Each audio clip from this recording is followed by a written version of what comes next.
ఏం తమ్మి ఏమైంది గట్లా కూర్చున్నావు? గట్లా కూర్చున్నావు ఏమే? జొన్న మంచిగా ఉండగానే మొన్న వచ్చినప్పుడు ఇదంతా ఏం చేయాలి సారు? మొన్న వర్షం పడి మొత్తము జొన్న అంతా కింద పడి మొన్న పడ్డ వర్షానికి ఇదంతా అవును పటేలా గట్లెట్లా మరి మంచిగా ఉండే మొన్నటి దాకా నేను ఇట్లా రోజు తీసుకుంటూ పోయేటప్పుడైతే జబర్దస్త్ ఉండే జొన్న. మేము అన్నీ చేసి 2 సార్లు మందు కొడితే ఒకసారి మసాలా కలిపి నీళ్లు పెడితే అన్నీ చేసి వానకు మొత్తం అడ్డం పడ్డది. వాన వాడి మొత్తం వంగిపోయి మొత్తం నాశనం అయింది. ఏం చేయాలో అర్థమవుతుంది. ఎట్లా మరి పరిస్థితి ఇప్పుడు ఏం మన వస్తా అంటావా? ఇక ఉన్న కాడికి మళ్ళాడాలి ఇక గట్టని ఏం చేస్తాం. అరే చేతికొచ్చిన పంట గిట్లా ఇట్లా ఇక భగవంతుడు మనం కర్ణించలేడు సారు.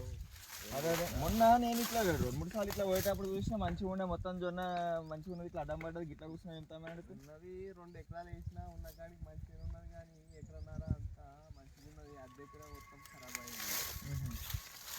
అర్థమవుతలేదు. ఇప్పుడు ఎండినట్టు అది కోయనికి వచ్చిందా మరి? ఇంకా వారం 10 రోజులు పడుతుంది.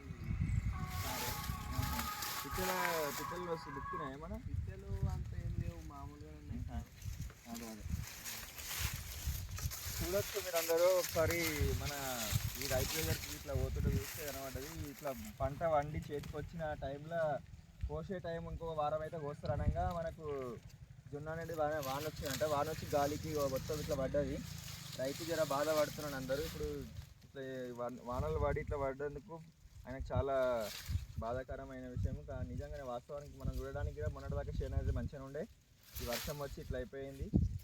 ఇప్పుడు చేతికి వచ్చిన పంట ఖరాబ్ అయితే ఎవరికైనా ఏ రైతుకైనా నష్టం వస్తుంది, బాధ అనిపిస్తుంది. ఈ రైతు ఎప్పుడైనా ఇదే పరిస్థితి వస్తున్నది. రైతు మంచిగా ఈ పంట చేతికి వచ్చి ఇక అమ్ముకుంటాము మంచిగా అవుతుంది అనే టైంలోనే వాననన్న వస్తుంది, లేకపోతే పండించిన పంటకు రేట్ అన్న ఉండదు, లేకపోతే పందులన్నా ఏదైనా ఒకటి వచ్చి ఇదే పరిస్థితి అయిపోతున్నది.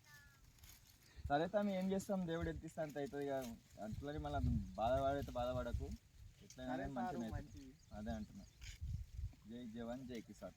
ఈ రైతును ఆదుకోవాలంటే మీరు కూడా ఫోన్పే చేయాలనుకుంటే, గూగుల్ పే చేయాలనుకుంటే 9491681280 నెంబర్కు తోచినన్ని డబ్బులు సాయం చేయండి.